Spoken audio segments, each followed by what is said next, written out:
Hello everyone, how are you? I hope you all are fine. आज हम लोग national institute of open schooling का secondary course painting book one का module one introduction of Indian art का lesson number 4 folk art of India पढ़ने जा रहे हैं। तो चलिए शुरू करते हैं। Hello, dear students. Today we are going to study Chapter 4 Folk Art of India. Bharat के लोक कला के बारे में हम लोग इस चैप्टर में पढ़ने वाले हैं. So let's begin to study this chapter. India has inherited a pre-Aryan culture which is reflected in the folk art. Different religions, sects, and beliefs have coexisted throughout Indian traditional life. Cults like Tantra Shakti, Vaishnav, Buddhists are very important in the life of folk artists. The rural society's need for art and craft objects are supplied by the local artists and craftsmen, which are mainly of three types was ritualistic, utilitarian and individuals. India का जो भी art कला है वो pre Aryan culture से inherited है और ये हमारे लोक कला में पूरी तरह से इसको रिफ्लेक्ट किया गया है जो डिफरेंट रिलीजन्स है डिफरेंट सेक्ट्स है संप्रदाय जितने भी अलग अलग है या फिर जितने भी अलग अलग तरह के विश्वास है वो सब मिला के हमारे जो भारत का ट्रेडिशनल लाइफ है वो सब मिलकर एक साथ एडजस्ट कर रहे हैं हमारे जो पंथ हैं जैसे कि तंत्र शक्ति वैष्णव बुद्धिस्ट ये सब हमारे लोक कला के जितने भी आर्टिस्ट हैं उनके लाइफ में ये सब बहुत चीजें महत्वपूर्ण है जितने भी गांव से सोसाइटी एग्जिस्ट करते हैं उनको आर्ट और क्राफ्ट के लिए बहुत सारे ऑब्जेक्ट्स के लिए ऑब्जेक्ट चाहिए होता है और जितने भी लोकल आर्टिस्ट या फिर क्राफ्ट्समैन हैं वो थ्री टाइप्स के हैं एक है रिचुअलिस्टिक जो कर्म कांड करते हैं दूसरे है अटिलिटेरियन जो कि अपने कामों को उपयोगी बनाते हैं और तीसरे है इंडिविजुअलिस्टिक इट मीन्स व्यक्तिगत वो अपने कामों को व्यक्तिगत तौर पे करते हैं there are many kinds of ritualistic folk art like Pattachitra Pichui, Alpana, Kolam, etc. Decorative wood carving, embroidery, basket work, earthenware, etc. are among the typical utilitarian folk art. These are made by rural artists without any formal training, and most of those designs are repeated by generation after generation. For example, there are hardly any change in the motif of terracotta toys. These were also made in Harappa 5,000 years before.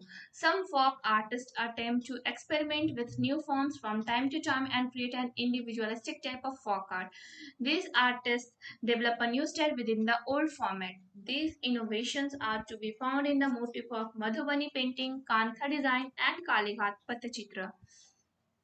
तो जितने भी artist हैं हमारे Fock art के वो क्या करते हैं अपने जो भी कर्मकांड होते हैं उनके उनके धर्म से जुड़े हुए वो क्या करते हैं जैसे कि पथचित्र या फिर पिचुई अल्पना कोलम ये सब उनके कर्मकांड से रिलेटेड है वो पूजा के टाइम में उस टाइप से वो अल्पना का रंगोली बनाते हैं या फिर पथचित्रा पे बनाते हैं या कोलम या फिर पिचुई करते हैं और उनका बहुत सारा डेकोरेटिव वुड कार्विंग भी करते हैं वो एम्ब्रॉयडरी भी करते हैं साथ में वो बास्केट बनाने का भी काम करती है और मिट्टी से भी मिट्टी के बर्तनों को वो बनाते हैं और ये जितने भी है वो सब टिपिकल अटिलेट्रियन फॉक आर्ट है जितने भी रूरल आर्टिस्ट हैं वो किसी भी ट्रेनिंग के बिना बहुत ही अच्छे डिजाइन बनाते हैं और वो जनरेशन आफ्टर जनरेशन उस डिजाइन को रिपीट भी करते हैं एग्जाम्पल के लिए जो टेराकोटा ट्वाइस का जो भी मोटिफ है वो कभी चेंज हुआ ही नहीं है बहुत ही हार्डली इवन कभी चेंज हुआ हो और ये जो हड़प्पा आज से 5,000 वर्ष पूर्व जिस तरह हड़प्पा में मोटिफ ऑफ टेराकोटा ट्वाइस बनाया जाता था वो अभी भी बनाया जाता है और हार्डली हड़प्पा से ये जो अभी बनाया जाता है उसमें कुछ चेंज हुआ हो कुछ फॉक आर्टिस्ट है वो क्या करते हैं अपने आर्ट के साथ वो एक्सपेरिमेंट करते हैं उसको वो न्यू डिजाइन देने की कोशिश करते हैं और वो एक individualistic type of folk art को बनाने का प्रयास करते हैं जितने भी आर्टिस्ट है वो एक न्यू स्टाइल को डेवलप करते हैं लेकिन उनका जो फॉर्मेट होता है वो पुराना ही होता है वो पुराने ही ढांचे पे अपना कोई भी आर्ट को क्रिएट करते हैं और ये जो इनोवेशंस है वो कहीं कहीं पाए जा सकते हैं जैसे कि मोटिव ऑफ मधुबनी पेंटिंग में कांथा डिजाइन और कालीघाट पट्टचित्रा में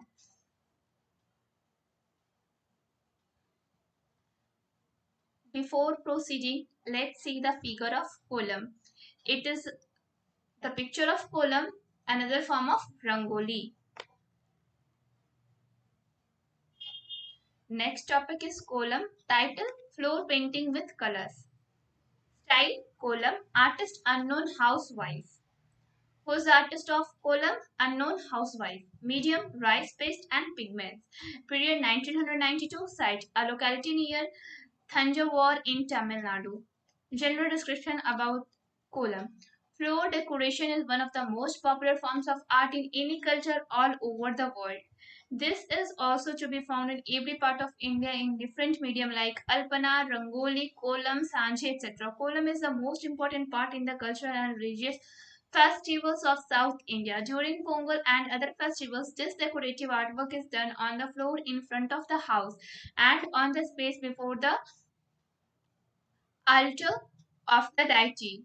Kolam, like other floor decorative arts of India, is a symbol of fortune. Designs and motifs are traditional in nature, and these are both floral and geometrical forms. The floor should be wet or moist by sprinkling water on it. The dry, coarse ground rice flour is held between the thumb and forefingers. The hands keep on moving while the rice powder is rubbed to release on the floor along the predetermined design.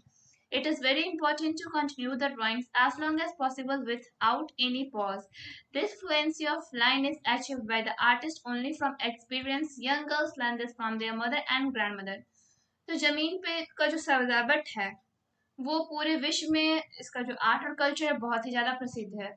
ये भारत के हर एक हिस्से में पाया जाता है और ये डिफरेंट मीडियम में बनाया जाता है। अल्पना, रंगोली, कोलम और सांची। जो कोलम है बहुत ही ज़्यादा इंपॉर्टेंट पार्ट है कल्चर और religious festival of south India का।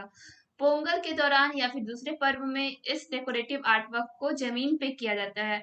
अपने घर के सामने में जो जगह रहता है या फिर भगवान के सामने में इसको बनाया जाता है। कोलम जो है वो फ्लोर डेकोरेटिव आर्ट है भारत का और एक सिंबल है अच्छी किस्मत का। जितने भी डिजाइन है जो मोटिव्स है वो ट्रेडिशनल तरीके से नेचर पे आधारित होता है। ये फ्लोरल भी होता है और ज्योमेट्रिकल फॉर्म्स में भी होता है। इसका जो शेप है वो फूलों का भी होता है और ज्योमेट्री के शेप्स का भी होता है। और ये जो फ्लोर्स है उसको भिंगाया जाता है या फिर उसको मस्ट किया जाता है पानी का छिड़काव करके। उसके बाद उस पे सूखा चावल दड़ा दड़ा जो होता है उसको अपने हाथों में भर के उससे को ग्राउंड पे घुमाया जाता है थंब और फोर फिंगर्स के बीच में। और जो हैंड्स है वो लगातार चलते रहते हैं। राइस पाउडर को थोड़ा थोड़ा करके गिराया जाता है जमीन पर। और इसका जो डिजाइन है वो पहले से ही प्री डिटरमाइंड रहता है। वो पहले से निर्धारित किया जाता है कि किस डिजाइन का हमको ये कोलम बनाना है। और ये जो लाइन है उसमें क्या ये कोलम बनाने का एक सबसे महत्वपूर्ण तरीका है कि इसमें हम लोग जब पाउडर गिराते हैं तो उसको लगातार फ्लुएलिटी के साथ गिराते रहना है। और ये जो फ्लुएंसी है उससे एक जो आर्टिस्ट है उनके एक्सपीरियंस पे ही वो चीज हो पाएगा। अगर वो आर्टिस्ट एक्सपीरियंस वाले नहीं होंगे तो उनसे वो डिजाइन बनना नहीं बन सकेगा। और ये जो यंग गर्ल्स है वो ये चीजें अपनी माँ या फिर दादी माँ से सीखती हैं। Besides the symbolic value of these motifs, it expresses a very interesting meaning of life also. Rice powder is readily available. It seems to feed and to show one must take care of other forms of life too.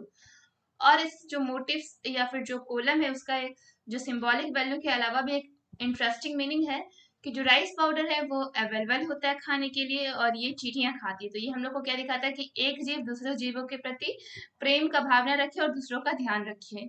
This column is being painted by a housewife. It shows the freehand drawing skill of the artist. There are different symbolic forms like pictures, lamps, and coconut trees. All these are integral parts of Indian rural life. These designs are basically in geometrical format and with very bright colors like red, orange, blue, yellow, and pink. ये जो कोलम है वो house wife के द्वारा paint किया जाता है। ये एक फ्री हैंड ड्राइंग स्किल है आर्टिस्ट का। और जितने भी डिफरेंट सिंबॉलिक जैसे कि घड़ा का शेप, लैम्प का शेप या कोकोनट का ट्रीज का शेप वो लोग बनाते हैं।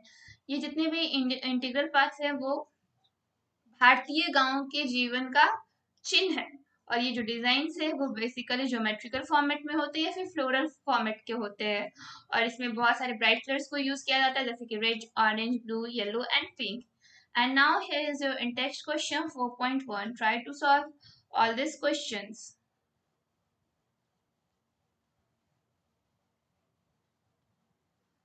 वेल चैप्टर अभी कंप्लीट नहीं हुआ है। नेक्स्ट वीडियो में नेक्स्ट टॉपिक कवर होगा। तब तक के लिए इस चैप्टर से इंडेक्स क्वेश्चन बनाने का प्रयास करें। That's all for today. Thank you everyone.